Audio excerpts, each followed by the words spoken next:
আবার দুর্গাপূজা আসতে মুডটা ভালো হয়ে যায়।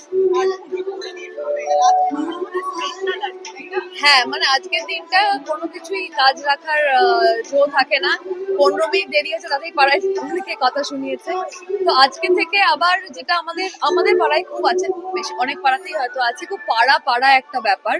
সেইটা আজকে থেকে শুরু হয়ে গেল লোকের আড্ডা। কাল রাত্রি থেকে আমাদের পাড়ায় এখানে বসে আমি রাত্রিবেলা যখন ফিরলাম দেখলাম বাবা আর আমার পাড়ার যারা আঙ্কেলরা সবাই আড্ডা মারছে।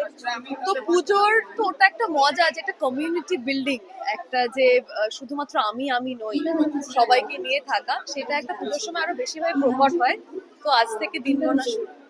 পুজো প্রস্তুতি কিভাবে নিচ্ছ, কি প্ল্যানিং রয়েছে? পাড়া ছেড়ে তো খুব একটা সময় পাও না, তারপরে কি প্ল্যানিং রয়েছে?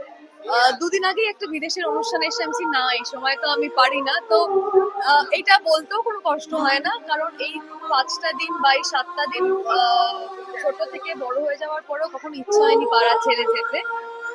প্রস্তুতি এখনো করে নিতে হয়নি, কিন্তু হ্যাঁ যেহেতু এখন বড় হয়েছি, পুজোর থিম কি, মানে থিমের মধ্যে কি এক্সট্রা করা যায়, বা তাতে যদি কোনো গান নাচের জায়গা থাকে, সেই দায়িত্বগুলো থাকে কিছু, এবং চেষ্টা করি যে যাতে সেটা ঠিকঠাক করে ডেলিভার করতে পারি। তো ওটাই কাজের মধ্যেই কেটেছে।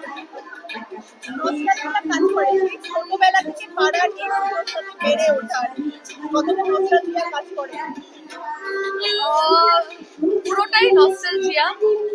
আমার বাড়ি যেতে তো উল্টো দিকে। আগে ত্রিধারার পুজোতে দেখতাম তৃতীয়া বা চতুর্থীতে বিভিন্ন রঙের কাপড় লাগিয়ে প্যান্ডেল হয়ে ষষ্ঠী দিনে পুজো হচ্ছে। এখন সেটা মহালয়ের মধ্যে মোটামুটি একটা তৈরি হয়ে যায়।